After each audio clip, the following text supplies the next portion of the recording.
பேரை நிக்கிற உட்காருங்கன்னு சொல்றேன். இப்பதான் சொன்ன மரபு என்ன?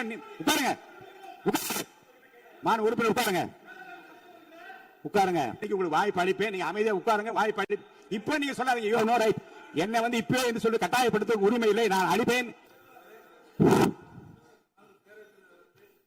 அமருங்கள், மாண்பு உறுப்பினர் அமருங்கள், மாண்பு உறுப்பினர் அமருங்கள். நானா சட்ட விதிகள்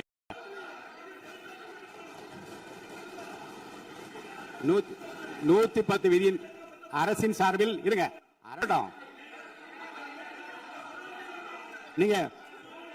நீங்கள் சொல்ல உட்காருங்க, நான் சொல்றேன், உட்காருங்க சொல்றேன். நீங்கள் சொல்ல விரும்புகிற கருத்துக்களை இன்றைக்கு ஏறத்தாழ 11 பேர் பேச இருக்கின்றார்கள். நீங்கள் என்ன சொல்ல விரும்புகிற கருத்து இருங்க.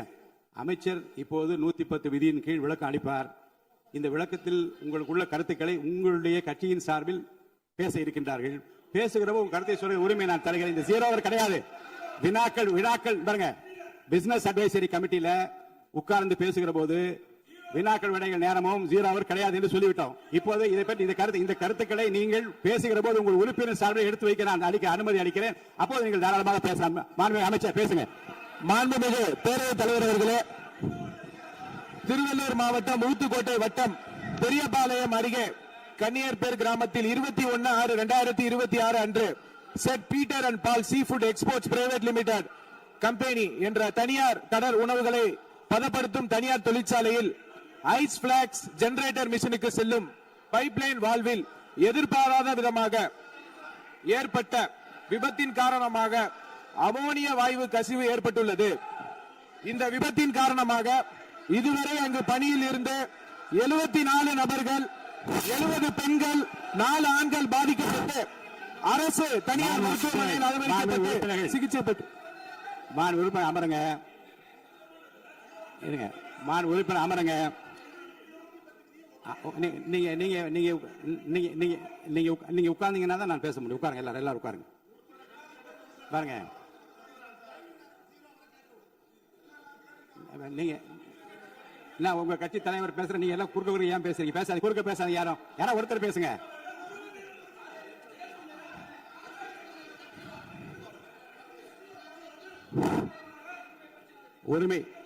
உரிமை மீறல் பிரச்சனை இருங்க. உரிமை மீறல் பிரச்சனை பற்றியும் நீங்கள் எனக்கு காலையில் எனக்கு கொடுத்திருக்கிறீர்கள். இருங்க, உரிய நேரத்தில் தான் எடுக்க முடியும். இப்போது அதை எடுத்துக் கொள்வதற்கு இல்லை. இருங்க, நான் திரும்பவும் சொல்கிறேன், உங்கள் பிரச்சனையை பற்றி முற்றிலுமாக பேசுவதற்கு வாய்ப்பு இல்லை என்று நான் சொன்னால் நீங்கள் கவலைப்படலாம். உங்கள் கட்சியின் சார்பில் பேசுவதற்கு இன்றைக்கு அனுமதி அளிக்கிறேன். அப்ப பேசுகிற போது உரிமையும் பிரச்சனையும் பேசுங்கள், கோரிக்கை பற்றி பேசுங்கள், அமைச்சர் கூறியதுக்கும் பதில் பேசுங்கள்.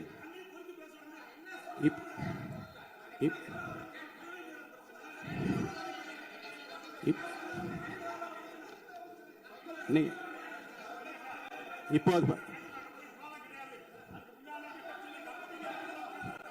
110 விதியின் கீழ் மாண்பு அமைச்சர் இருங்க. 110 விதியின் கீழ் 110 விதியின் கீழ் வேறு பிரச்சனை குறித்து அவர் பேசுகிறாரு.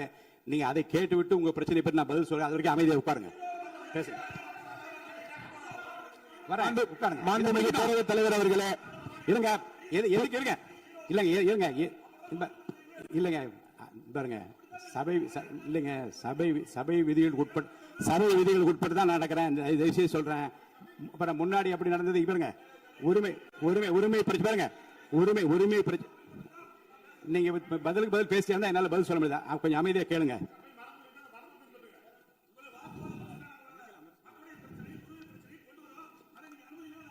அந்த அனுமதி 110 விதியின் கீழ் இந்த சம்பவத்துக்கு இல்லங்க சார். இருங்க, நான் என்ன சொல்றேன், நான் சொன்ன பிறகு அமைச்சர் தான் நீங்க அந்த 110 விதி பேசுவார். நீங்க உட்காருங்க, உரிய நேரத்தை அதை பற்றி அனுப்புங்க.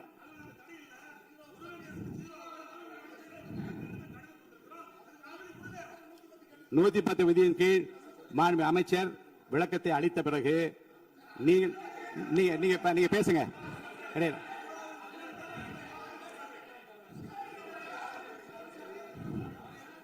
எல்லாம் ஒண்ணுதான்.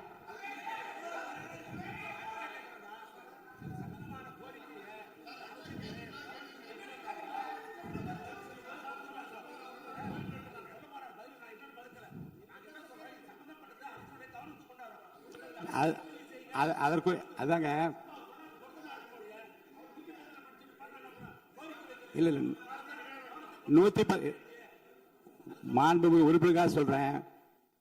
110 விதியின் கீழ் மாண்புமிகு அமைச்சர் பேசிய பிறகு விவாதம் இல்லை. இருங்க பேசி முடிச்சா இருங்க பேசி முடிச்சா இருங்க.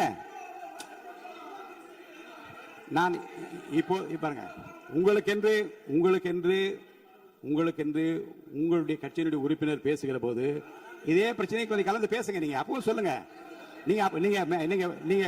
நீங்க உரிமை மேல் ஒரு மேகதாது பிரச்சனை இருங்க சொல்லி முடிச்சிடுறேன். மேகதாது பிரச்சனை பற்றி உரிமை மீறல் கொடுத்திருக்கிற அந்த விவாதத்தை நீங்கள் உங்களுக்கென்று பேச இருக்கின்ற உறுப்பினர் பேசுகிற போது நீங்க அந்த பிரச்சனையை சொல்லலாம். அதற்குரிய பதில் நான் சொல்றேன். அது உரிமை பிரச்சனையாக ஏற்றுக்கொள்ள முடியாத மாண்புமிகு அமைச்சர், நீங்க பதில் சொல்லுங்க.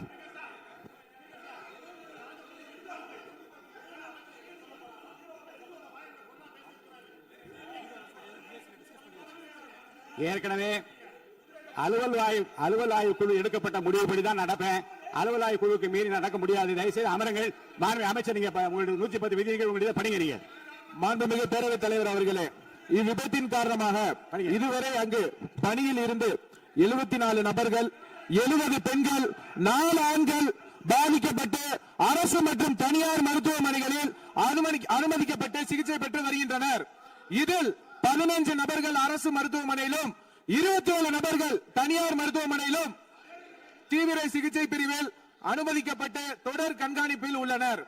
27 நபர்கள் சாதாரண சிகிச்சையில் உள்ளனர்.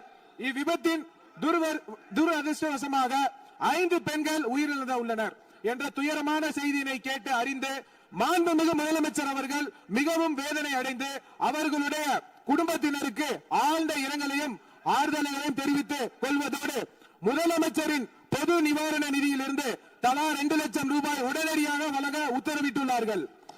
மேலும் அவர்களின் உடல்களை சொந்த மாநிலத்திற்கு அனுப்பி நல்லடக்கம் செய்வதற்கான செலவினை அரசே மேற்கொள்ளும் எனவும் தெரிவித்துள்ளார்கள். மேலும் இவ்விபத்தின் மருத்துவமனையில் அனுமதிக்கப்பட்டுள்ள நபர்கள் தீவிர சிகிச்சை அளிக்கவும் மாண்புமிகு முதலமைச்சர் அவர்கள் உத்தரவிட்டுள்ளனர். மேலும் இவ்விபத்தில் உயிரிழந்த மற்றும் பாதிப்படைந்த தொழிலாளர்களுக்கு தொழிலாளர் மாநில ஈட்டுறுதி காப்பீடு திட்டம் என்ற முறையில் ESI PF வருங்கால வைப்பு நிதியை வழங்கிடவும் மாண்புமிகு முதலமைச்சர் அவர்கள் உத்தரவிட்டுள்ளார்.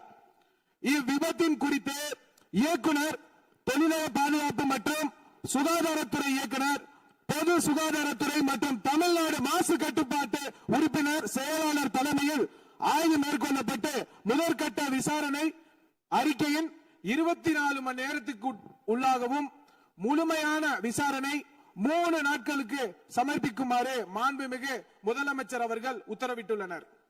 இனி வரும் காலங்களில் இது போன்ற விபத்துகளை தவிர்க்கும் பொருட்டு அசாடஸ் இண்டஸ்ட்ரிகளை உடனடியாக குழு அமைத்து ஆய்வு செய்யவும் மாண்புமிகு முதலமைச்சர் அவர்கள் உத்தரவிட்டுள்ளனர். அதன் அடிப்படையில் உடனடியாக நடவடிக்கை மேற்கொள்ளப்படும் என மாண்புமிகு பேரவைத் தலைவர் வாயிலாக தெரிவித்துக் கொண்டு மொத்தம் 54,957 தொழிற்சாலை உள்ளன. இதில் தொழிலாளர்கள் 27,65,313 தொழிலாளர்கள் உள்ளனர். இதில் அபாயகரமான தொழிற்சாலைகள் 6,669 உள்ளனர். இனிவரும் காலங்களில் தமிழ்நாடு முழுவதிலும் உள்ள அனைத்து தொழிற்சாலைகளிலும் இதுபோல் நடக்காம இருக்க அனைத்து விதமான நடவடிக்கையும் மேற்கொள்ளப்பட்டு சட்ட ரீதியாக நடவடிக்கை மேற்கொள்ளப்படும் என்பதை பேரவைத் தலைவர் வாயிலாக தெரிவித்துக் கொண்டு விடைபெறுகிறேன். நன்றி. அளிக்கிறேன். கொஞ்சம் அமைதியா உட்கார்ந்தீங்கன்னா இருங்க.